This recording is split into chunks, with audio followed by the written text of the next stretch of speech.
Shalom, selamat sabat kepada seluruh umat-umat Tuhan, pemirsa Hope Channel Borneo dimanapun Anda berada pada sabat ini. Senang rasanya kita boleh bertemu kembali ya. Jadi ketika kita bertemu kembali pada hari sabat bersama dengan umat-umat Tuhan, ini menunjukkan sebuah perkara yang besar. Oleh karena selama satu pekan Tuhan menjaga dan memelihara kita. Jadi ketika kita tiba pada hari Sabat, itu membuktikan bahwa pemeliharaan Tuhan itu begitu ajaib kepada kita. 7 hari lamanya kita telah dijaga dan dipeliharakan. Dan pada Sabat ini kita masuk di Sabat yang pertama, triwulan yang kedua. Nah ini menarik ini karena setiap Sabat kita berganti-ganti topik yang mana itu semua dapat menambah kesetiaan kita dan menambah kesiapan kita ya dalam menantikan kedatangan Tuhan yang kedua kali. Dan pada Sabat ini untuk membahas topik yang pertama di triwulan yang kedua, kita telah terhubung dengan seorang hamba Tuhan, Pendeta David Panjaitan. Beliau adalah kepala bagian kerohanian di Rumah Sakit Advent Bandung. Beliau yang akan memberikan pemaparan-pemaparan yang begitu indah sehubungan dengan pelajaran kita pada Sabat ini. Selamat Sabat Pak Pendeta, apa kabarnya hari Sabat ini? Selamat Sabat Pendeta Fortin Sagala, selamat Sabat pemirsa, kabar baik. Luar biasa. Ya, kalau narasumber kita sudah posisinya kabarnya baik, itu adalah tanda-tanda yang baik juga ya, bahwa kita akan mendapatkan ilmu yang cukup baik pada Sabat ini, gitu ya. Terima kasih Pak Pendeta sudah mau bergabung bersama dengan kita ya. Sama-sama. Untuk berbagi ilmu, berbagi pelajaran, ya sekiranya ini juga boleh menambah kekuatan dan iman kita ya kepada Tuhan. Baik, Bapak Ibu, saudara-saudari pemirsa sekalian, kita tidak berlama-lama lagi untuk memulaikan diskusi kita. Mari kita sejenak tunduk kepala dan kita berdoa.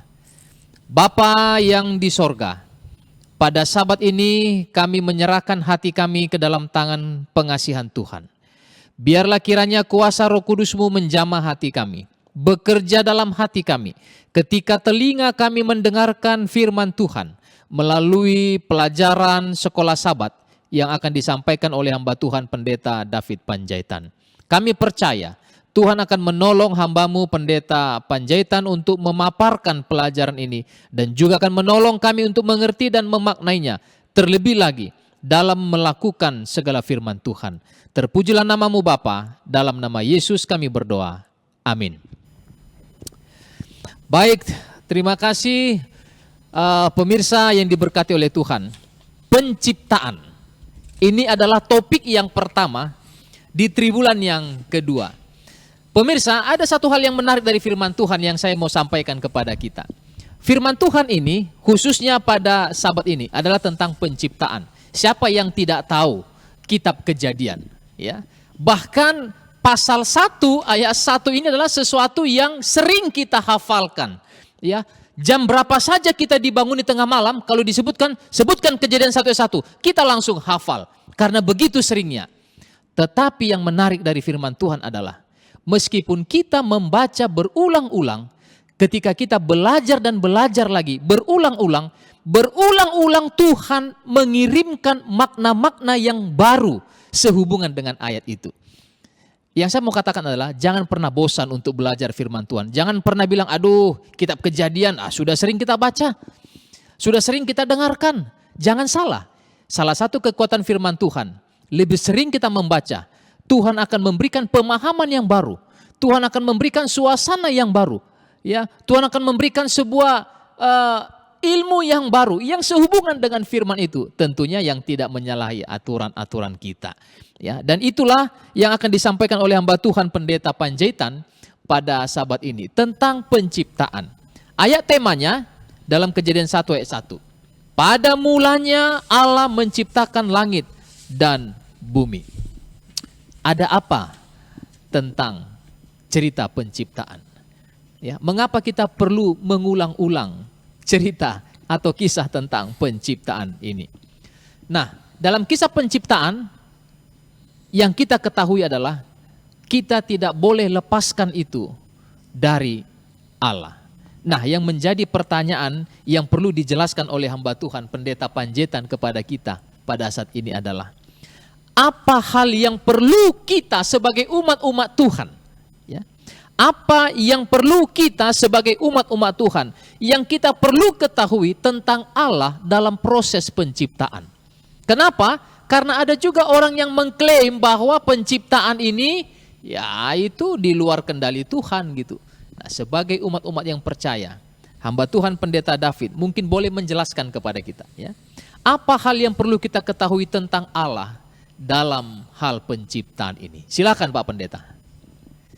Baik, terima kasih Pendeta Fortin menambahkan penekanan dari pernyataan Pendeta Fortin bahwa kitab Kejadian itu sangat penting. Kalau kita baca buku pendahuluan, Sekolah Sahabat kita di bagian pendahuluan di Alenia, mudah-mudahan halaman kita sama, 1, 2, 3, 4, Alenia keempat, dikatakan demikian, kitab Kejadian penting karena ini adalah kitab yang lebih dari karya lain dimanapun. Artinya kita perlu membaca ini karena kitab Kejadian itu kitab yang sangat sangat penting sekali. Dan boleh saya katakan kalau kita mengulang-ulangi membaca kitab Kejadian khususnya pasal 1, 2, 3 sampai pasal 10 paling tidak, kita akan lebih mudah untuk mengikuti, mengerti apa yang diceritakan di pasal berikutnya dan kitab-kitab yang lainnya. Mulai sampai kitab Wahyu maksud saya. Itu poin yang pertama. Lalu yang kedua, saya mengambil ilustrasi dulu Pendeta Fortin Sagala. Saya bayangkan bahwa kita sekarang berada bukan di awal cerita, bukan di tengah-tengah cerita, tapi di akhir cerita. Satu waktu lalu ada alur cerita, lalu kita sudah di ujung-ujungnya. Nah, biasanya orang sering bingung kenapa sekarang situasi seperti sekarang ini. Nah, untuk memperjelas kebingungan mereka, menjelaskan rasa bingung mereka, rasa bingung kita sering katakan demikian, oke. Kalau gitu kita mulai dari awal sajalah. Sama seperti iklan pompa bensin ya, Pendeta Fortin Sagala, kita mulai dari nol ya, kan kira-kira begitu. Seperti cewek dan cowok yang sedang berpasangan pernah ada masalah, oke kita mulai dari awal lagi ya, kira-kira begitu. Artinya kita tidak akan bisa mengerti satu cerita, kita tidak akan bisa menangkap alur cerita kalau kita tidak mulai dari awal. Nah, oleh karena itu bagi saya pelajari sangat penting karena kita akan mulai mempelajari keadaan kita sekarang ini dari awalnya. Awalnya seperti ini loh, lalu kenapa bisa terjadi seperti sekarang ini. Nah, kalau kita sudah mengerti awalnya bagaimana, maka kita akan lebih mengerti, kita akan lebih memaklumi kenapa situasi seperti ini yang kita alami sekarang ini. Itu yang kedua. Lalu yang ketiga, saya tertarik tadi dengan pernyataan Pendeta Fortin Sagala bahwa ayat ini sering diulang-ulangi. Ingat dulu waktu di kampung ya, kalau ada acara tahun baruan, Natalan, tahun baruan, itu liturgi. Ada namanya liturgi. Sering teman-teman di Sumatera Utara mulana kan gitu. Dimulana. Itu dalam bahasa dimulana dalam bahasa buku bahasa Bataknya.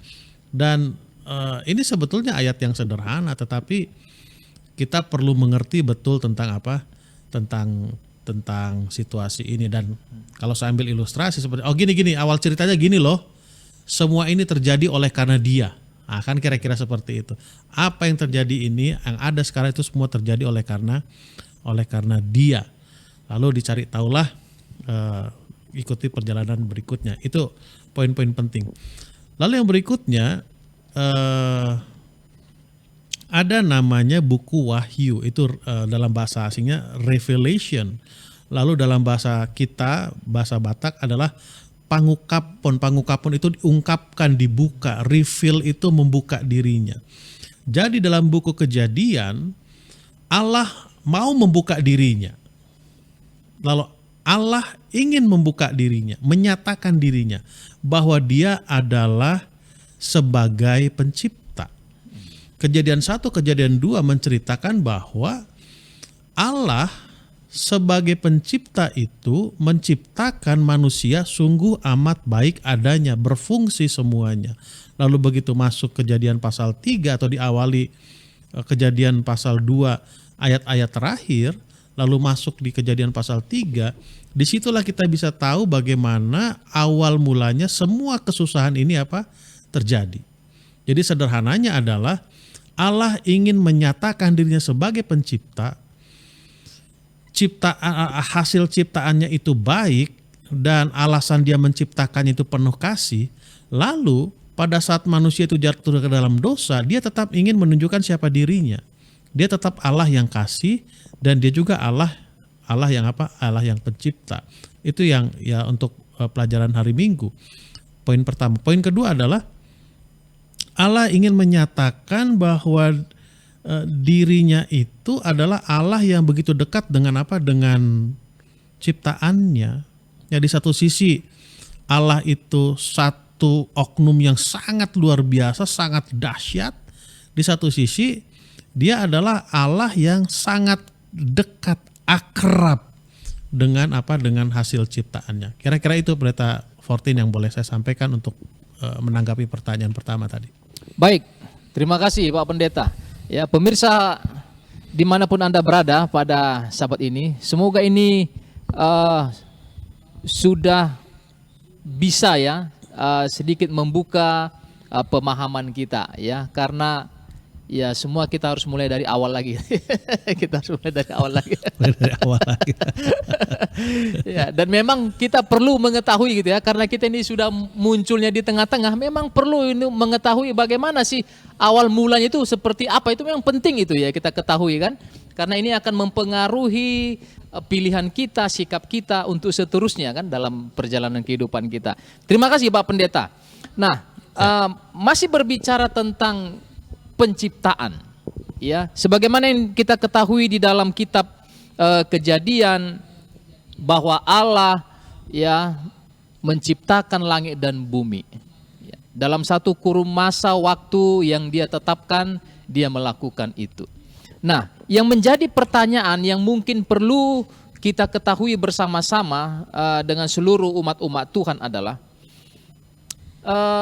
di akhir dari masa penciptaan itu ya ada disebut satu kata hari, yaitu hari Sabat.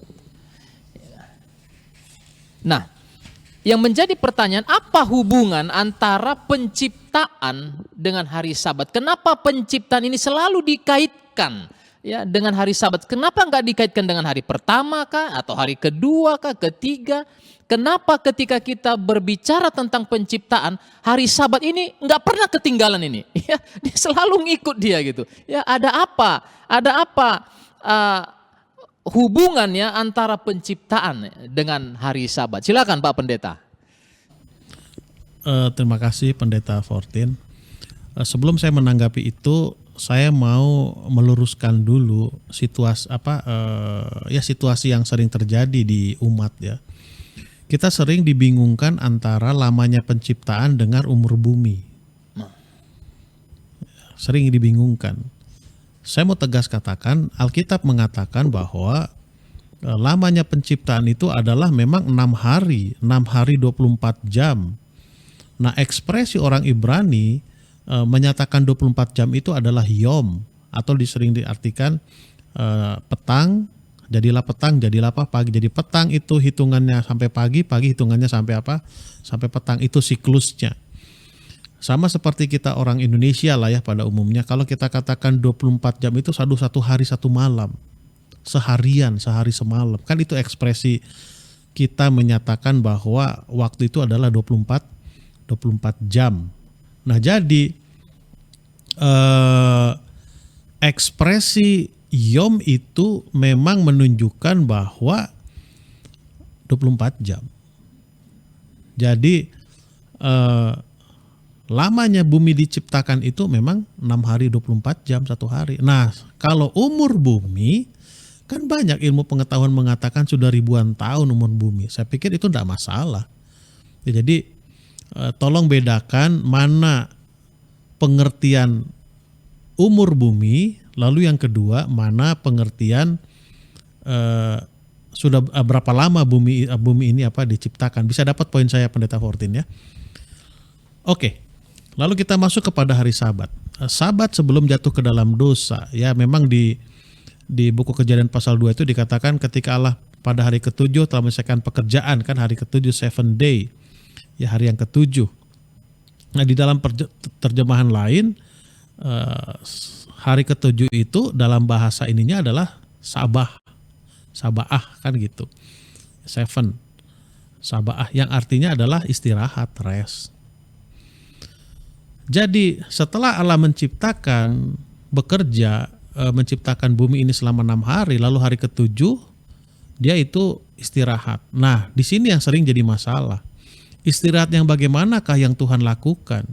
Biasanya manusia mempraktekkan istirahat pada hari ke-7 itu adalah dengan cara satu, pulang gereja, selesai gereja pulang ke rumah tidur. Lalu Sabat pagi bangunnya agak terlambat, kan kira-kira begitu. Itulah pengertian manusia tentang arti kata daripada istirahat itu. Ada ilustrasi klasik ini, terjadi perbincangan antara profesor dengan petani. Jadi pada waktu pagi-pagi hari petani mau berangkat ke sawah, dia melihat profesor ini lagi duduk di halaman rumahnya sedang baca buku. Lalu petani tanyakan, "Selamat pagi Profesor." "Oh selamat pagi Pak Petani." Lalu petani tanya, "Sedang apa Pak Profesor?" "Sedang bekerja." "What? Bekerja? Baca buku?" Tapi petani ini diam saja, dia pergi ke sana, ke tempat kerjanya di sawah. Lalu sore hari, waktu petani pulang, melalui rumah profesor ini, lalu dilihat profesor ini sedang nyangkul-nyangkul di halamannya. Lalu petani tanya, "Selamat sore Pak Profesor." "Selamat sore, sedang apa Pak Profesor?" "Sedang istirahat." Istirahat kok nyangkul-nyangkul? Akan kira-kira begitu. Sementara istirahat bagi petani itu duduk-duduk.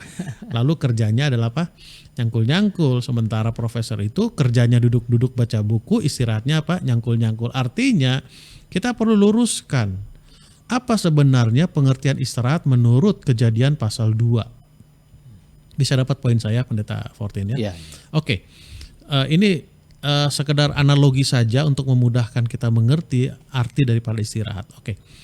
Biasanya orang berhenti bekerja itu dengan berbagai macam alasan. Satu, dia berhenti bekerja karena jam kerja sudah habis, kerjaan masih banyak, tenaga masih banyak, kan itu. Lalu yang kedua, ada orang berhenti bekerja oleh karena satu, kerjaannya sudah habis, sementara jam kerja masih ada, tenaga masih ada. Oke. Lalu yang ketiga, ada orang berhenti bekerja oleh karena satu, tenaganya sudah habis, tapi pekerjaan masih banyak dan waktu kerja masih banyak. Dia akan dari ketiga ini pada waktu tiba jam istirahat, mereka akan duduk tidur terlentak. Nah, sementara Allah berhenti bekerja bukan karena habis tenaga. Kan gitu. Dia kan tenaganya banyak. Bukan karena waktunya sudah habis, dia pemegang kuasa waktu. Kan begitu. Bukan karena pekerjaan sudah habis, tidak.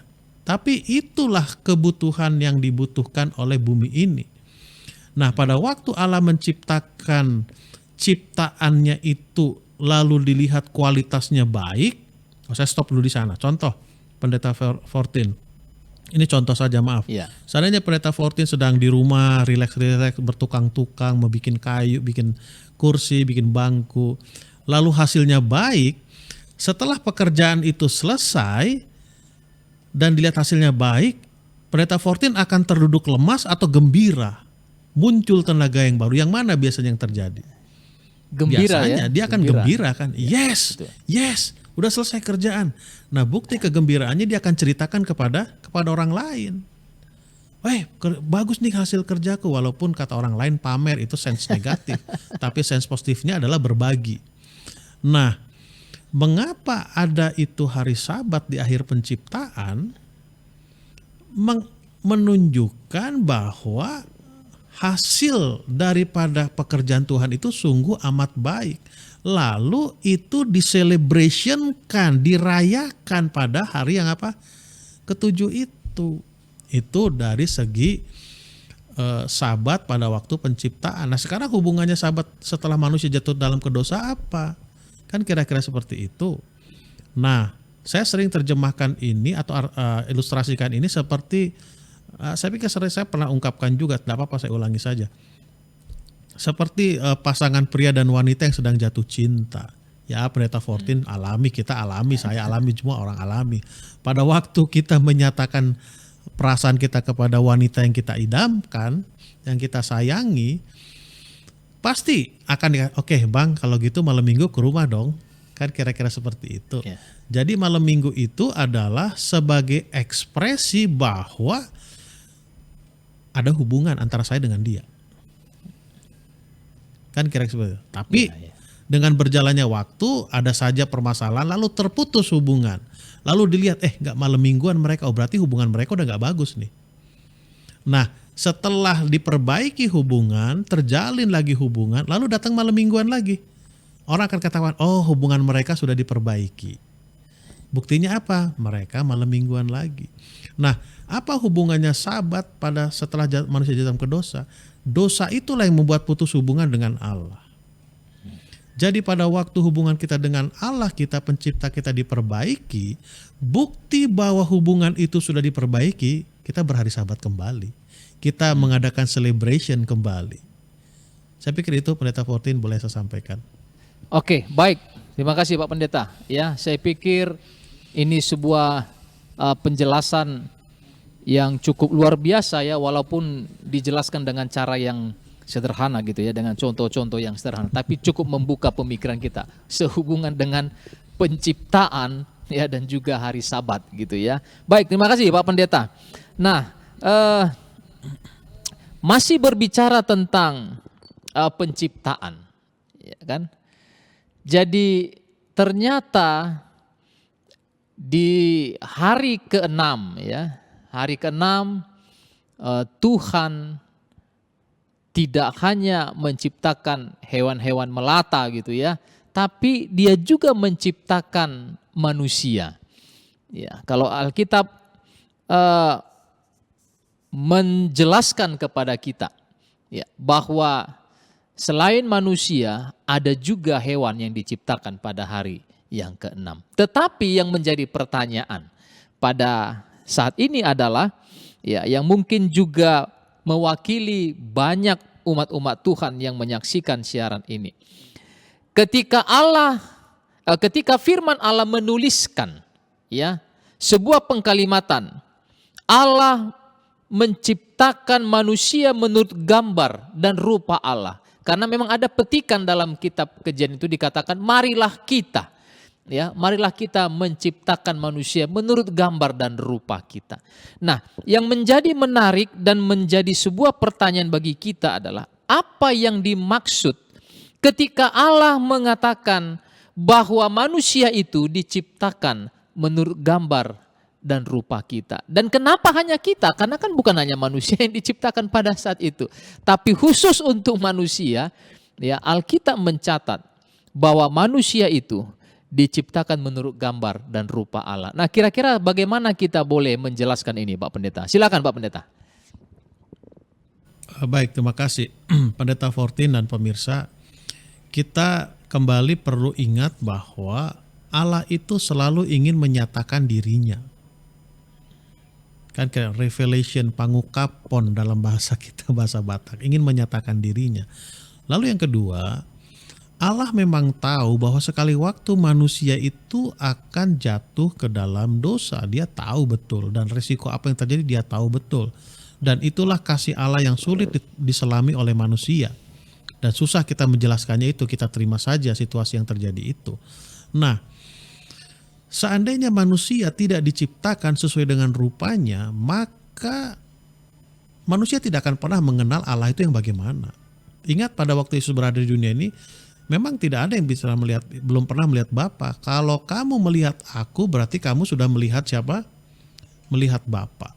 Bayangkan seandainya manusia itu diciptakan, maaf tanda kutip, seperti kucing contohnya, tidak serupa dengan pencipta kita, maka manusia-manusia yang lain, keturunan Adam dan Hawa itu, kita anggaplah Adam dan Hawa itu bentuk seperti kucing ya, saya minta maaf dulu ini ilustrasinya saja. maka pengertian keturunan Adam dan Hawa itu bahwa pencipta kita itu seperti kucing ya bentuknya ya, jalannya kaki 4 dan lain apa sebagainya. Jadi tidak heran pada waktu Musa bertemu dengan Tuhan di Gunung Sinai itu, Tuhan katakan bahwa Musa melihat punggung Allah. Jadi pada waktu melihat punggung Allah, image kita adalah punggung seperti punggung kita. Padahal Rasul Paulus, tapi Rasul Paulus pernah katakan juga bahwa kita hanya melihat gambaran yang samar-samar. Nanti pada waktu kita sudah di sorga, kita akan lihat gambaran yang sebenarnya. Itu salah satu contoh, sedikit saja contoh. Mengapa Allah menciptakan kita sesuai dengan bentuk dan rupanya. Terus terang kalau ditanya bentuknya bagaimana, saya tidak bisa jelaskan karena tidak ada yang pernah lihat dia. Kalaupun ada yang pernah lihat dia, Musa itu pun dalam situasi yang khusus dan kita harus tanya dia.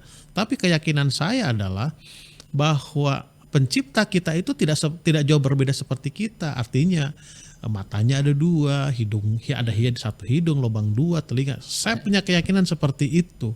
Tidak digambarkan oleh orang-orang yang mengatakan alien. Alien dalam arti bukan seperti konsep Alkitab ya. Ya, aku yang menyeramkan lah, bentuknya aneh, matanya satu lah di tengah, di macam-macam, bukan itu. Jadi dengan kata lain Allah ingin memperkenalkan dirinya bukan hanya melalui alam, juga melalui kitab, melalui ciptaannya yaitu siapa? Manusia. Karena ada kutipan mengatakan, seorang penulis Ellen G. White mengatakan bahwa Allah memilih manusia untuk menyatakan karakternya, menyatakan tabiatnya kepada siapa? Kepada orang lain. Bayangkan kalau seandainya manusia itu diciptakan seperti kucing, maka maaf saya kata ilustrasi agak ekstrim ini ya, maka keturunan manusia ciptaan pertama itu akan salah mengerti, salah menanggapi tentang siapa? Tentang pencipta itu. Oke, baik, terima kasih Pak Pendeta ya. Jadi satu lagi Pendeta Fortin, ya, maaf. silakan. Tadi serupa dengan kita ya, Allah serupa dengan kita. Ini istilah orang muda ya. Frekuensinya nggak nyambung kan, kira-kira seperti itu. Jadi kalau Allah tidak menciptakan kita seperti Dia, maka frekuensinya tidak nyambung, dan itu terjadi sekarang. Ya, setelah manusia jatuh ke dalam dosa, kualitas manusia itu terdegradasi. Ya, terdegradasi. Buktinya supaya frekuensinya nyambung, pencipta itu Yesus sendiri menjelma menjadi manusia yang frekuensinya sudah terdegradasi. Contoh yang lain. Saya pikir zaman sekarang orang sudah tidak asing lagi dengan laptop ya. Jadi kalau kita punya laptop produksi tahun 2021 lalu dikonekkan dengan LCD atau proyektor yang produksi tahun 95 atau tahun 2000-an, itu cenderung nggak nyambung frekuensinya gitu. Frekuensinya kan nggak nyambung, nggak muncul itu di layar di sana. Jadi alasan yang lain kenapa Allah menciptakan manusia seperti Dia, dalam arti frekuensinya biar nyambung. Frekuensi itu kan frontal lobe kita, ya, otak depan kita yang bisa berkomunikasi dengan pencipta kita. Itu tambahan, maaf tadi saya kelupaan sedikit. Terima kasih Pendeta Fortin. Baik, makasih Pak Pendeta ya. Ini semakin membuka pemikiran kita ya sehubungan dengan penciptaan ya. Kenapa Allah menciptakan kita menurut gambar dan rupa Allah. Nah, pertanyaan terakhir kita Pak Pendeta ya, pertanyaan terakhir kita ini tentu berhubungan dengan diri kita. Ya, berhubungan dengan diri kita. Nah, ketika Allah menjadikan ya, menciptakan langit, bumi, laut dan segala isinya. Ya, tentu di hari yang terakhir itu ya Dia menciptakan kita, lalu kan Dia tidak biarkan kita ya ongkang-ongkang kaki santai-santai gitu ya. Saya pikir ada satu penugasan khusus gitu ya yang Tuhan titipkan kepada kita. Nah, apa yang menjadi tugas ya? Apa yang menjadi tugas manusia terhadap penciptaan itu? Ya mungkin hasil karya Allah itu ya. Apa yang menjadi tugas kita terhadap penciptaan itu? Ya. Dan jika tugas itu ada, apakah itu juga masih berlaku kepada kita pada saat ini Pak Pendeta? Silakan Pak Pendeta. Baik, Allah kita Allah yang baik, Allah yang sempurna, dan Allah yang penuh rencana. Bayangkan Pendeta Fortin, kalau kita diciptakan untuk jadi pengangguran, pusing rasanya. Kenapa kegiatan yang paling membosankan adalah menunggu, apalagi menunggu tidak ada kerjaan kan kira-kira seperti itu. Jadi biasa orang menunggu menghilangkan rasa bosan itu mengambil kegiatan. Jadi Allah menciptakan manusia juga dengan kegiatannya. Salah satu kegiatan yang Tuhan berikan kepada manusia itu sebagai pengelola. Mungkin dalam bahasa kerennya adalah pengelola kan manajer lah bahasa kerennya. Nah, manajer itu mengelola satu usaha lah boleh saya katakan ya, satu taman, satu apalah, satu kegiatan, dan dia harus pertanggungjawaban kepada direktur di atasnya. Dan direktur ini juga harus pertanggungjawabkan kepada pihak yang di atasnya, itu owner, pemiliknya. Jadi kita bekerja sebagai manajer, juga kita harus mempertanggungjawabkan apa yang Tuhan atau pencipta itu titipkan kepada kita. Dalam bahasa lainnya adalah penata layanan, penata dan pelayan. Pertanyaannya, apakah itu masih berlaku sampai sekarang? Tentu masih berlaku sampai sekarang. Makanya tidak heran kita punya keyakinan bahwa kita ini adalah penatayan Allah, atau dalam bahasa kerennya adalah stewardship. Stewardship itu sama seperti pramugari. Dia penguasa di pesawat itu. Dia yang mengatur semua kegiatan di pesawat itu, walaupun dia harus bertanggung jawab kepada pimpinan yang di atasnya, itu kapten kapal, kapten pesawat, pilot. Makanya stewardship ya, pelayan di pesawat. Tentu itu masih berlaku sampai sekarang. Lalu tanggung jawab yang berikutnya adalah masalah makanan. Sering, maaf kalau saya agak sedikit berbeda berpikir tentang ini. Sering kita memberikan penjelasan kepada orang-orang masalah makanan haram dan halal itu. Nggak tahu pendeta Fortin perhatikan atau tidak, saya sering perhatikan. Penjelasannya begini, oh karena banyak kolesterol itu akan merusak tubuh kita dan lain sebagainya. Nah sedangkan sekarang pendeta Fortin dan pemirsa boleh lihat di iklan-iklan di televisi swasta kita, stasiun televisi swasta, banyak produsen obat menawarkan obat mengantisipasi itu semua. Artinya apa? It's go ahead, makan saja. Kalau masalahnya kolesterol ada kok penangkalnya. Kira begitu. Lalu kalau dibilang supaya umur kita panjang, tenaga kita kuat, kita sama-sama dari Sumatera, pendeta Fortin, bedanya saya besar di Bandung, pendeta Fortin besar di sana. Banyak opung kita lah ya, orang-orang tua di kampung sana, dia merokok, pulang dari sawah minum tuak, tapi fisiknya kita kalah. Benar kan? Betul. Umurnya panjang. Kita bisa jadi belum tentu bisa mengerjakan yang mereka kerjakan. Mentah argumen kita. Jadi kalau ditanya, kenapa kita tidak makan itu? Jawabannya hanya satu, Tuhan larang, selesai. Ya. Nah baru timbul pertanyaan yang lain yang menjadi pernyataan, kalau kita mengikuti itu, maka dampak positifnya adalah tubuh kita semakin sehat. Itu salah satu bentuk pengelolaan dan pertanggungjawaban. Makanya ada penata layanan tubuh kan? Ya. Ada penata layanan dalam bentuk uang atau materi, itulah persembahan dan persepuluhan. Harta yang kita miliki. Lalu dengan cara kita beristirahat sesuai dengan kebutuhan tubuh kita, itu adalah penata layanan waktu. Juga masalah berhari Sabat, itu juga masalah penata layanan waktu, jam kerja dan lain apa sebagainya, pengelolaan waktu yang diberikan kepada siapa? Kepada kita. Lalu yang ketiga, pekerjaan yang Tuhan berikan kepada kita, pelajaran sekolah sahabat kita katakan adalah pernikahan. Di sana dikatakan bahwa laki-laki akan meninggalkan keluarganya. Ya benar. Ya, sama seperti kita orang Batak lah ya, setelah menikah manjai, pergi. Jangan tinggal di rumah. Ya, silakan pergi.